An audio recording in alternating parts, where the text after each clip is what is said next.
आपकी रचना सुन करके। और मैं जी, रविंद्र जी कुमार कारनानी जी हमारे साथ उपस्थित हो चुके हैं मंच में। आपका बहुत स्वागत है। और आपको आमंत्रित करने से पहले मैं 2-3 बातें करना चाहती हूँ। अनिल श्रीवास्तव जी, अगर आप मुझे सुन पा रहे हैं तो भूपेंद्र टीकू जी को मैंने आपका नंबर दिया है और वो आपको जोड़ने में सहायता करेंगे। वो आपको मार्गदर्शन देंगे कैसे करके जोड़ना है, तो वो आपकी सहायता करेंगे। कृपया आप उनको कांटेक्ट कर लीजिए। उनका फोन उठा लीजिएगा जैसे ही वो कॉल करेंगे। दूसरी बात मैं बोलना चाहती हूँ, जितने भी कवि कवित्रियां अभी काव्य पाठ करेंगे तो केवल एक ही कविता का काव्य पाठ करना है। और अगर आपकी कविता लंबी है तो 5 मिनट में समाप्त हो जानी चाहिए, नहीं तो आप कोई छोटी रचना चूज करें। दूसरी बात ये है कि कविता के बीच में आप लोग कविता के बारे में ज्यादा ना बोलें, इससे करके आपका टाइम खत्म भी हो जाएगा और दूसरे कवि कवित्रियों के लिए समय नहीं बचेगा, क्योंकि ये काव्य मैराथन है और इसमें तो बल्कि अध्यक्ष महोदय भी केवल 5 मिनट ही बोलेंगे। तो अदरवाइज अध्यक्ष महोदय जी को तो ज्यादा टाइम मिलता है बोलने का। तो इसलिए मैं बस निवेदन ये कर रही हूँ कि प्रयास करिए कि 5 मिनट में आप सबका काव्य पाठ समाप्त हो जाए। बहुत बहुत धन्यवाद मेरे को सुनने के लिए। और इसी के साथ रविंद्र कुमार कारनानी जी को हम पहली बार सुनेंगे और हमारा भाग्य है कि वो हमारे साथ जुड़े हैं। आपका बहुत स्वागत है और हम आपकी प्रस्तुति की प्रतीक्षा कर रहे हैं। जी, आप अनम्यूट करें। जी, नमस्कार।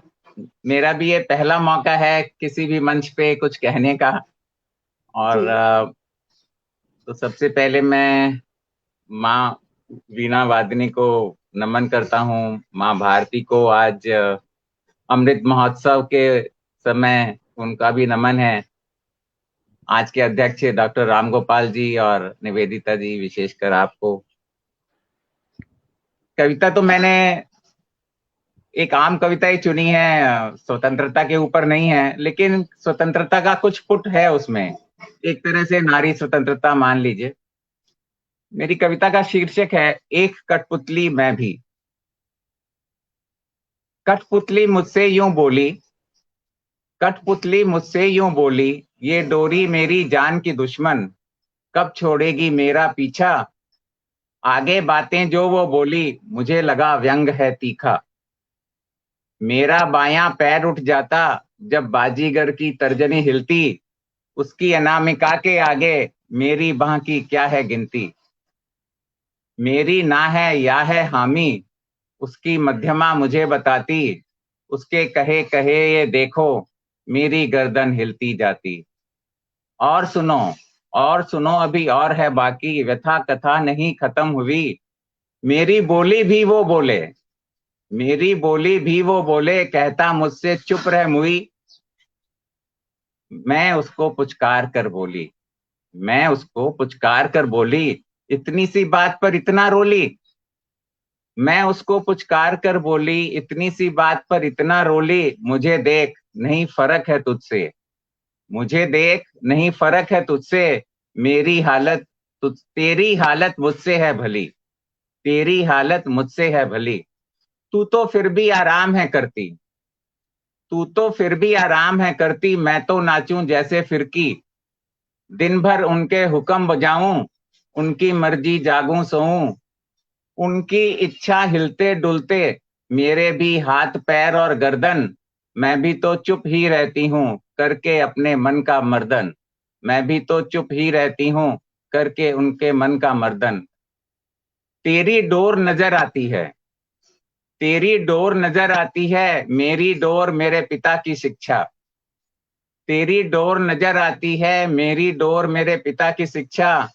पति को परमेश्वर जानो, ये थी मेरी माँ की इच्छा। पति को परमेश्वर जानो, ये थी मेरी माँ की इच्छा। कैसे तोड़ूं इन डोरों को, कैसे तोड़ूं इन डोरों को, इनमें ताकत संस्कारों की, इनमें ताकत संस्कारों की। पर इतना तो कर सकती हूँ, पर इतना तो कर सकती हूँ, ये बेबसी आगे नहीं बढ़ाऊंगी। अपनी बेटी को खूब पढ़ाऊंगी, अपनी बेटी को खूब पढ़ाऊंगी। वो अपने पैरों खड़ी हो सके, ऐसा उसे सक्षम बनाऊंगी, ऐसा उसे सक्षम बनाऊंगी। उसको किसी अदृश्य डोर के बंधन में यूं नहीं बंधवाऊंगी, उसको किसी अदृश्य डोर के बंधन में यूं नहीं बंधवाऊंगी। वो किसी के इशारे नाचे, ऐसा मैं नहीं सह पाऊंगी, ऐसा मैं नहीं सह पाऊंगी। हाँ, मैं उसको संस्कारों की पोटली भी जरूर थमाऊंगी, पोटली भी जरूर थमाऊंगी। नमस्कार। क्या बात है, कितना सुंदर दृष्टिकोण प्रस्तुत किया कठपुतली के माध्यम से। बहुत ही सुंदर धन्यवाद। कविता। चलिए, बहुत भाग्य सौभाग्य मेरा आप लोगों को पसंद आई। नहीं, बहुत धन्यवाद, संदेशप्रद बहुत है, धन्यवाद बहुत मुझे अच्छी है, ये मौका देने बहुत के अच्छी। लिए। जी, बहुत शानदार धन्यवाद, प्रस्तुति रविंद्र धन्यवाद जी। भारती जी। बहुत अच्छा है, बहुत सुंदर, बधाई आपको। बहुत आनंद आया। हाँ, थैंक यू, धन्यवाद।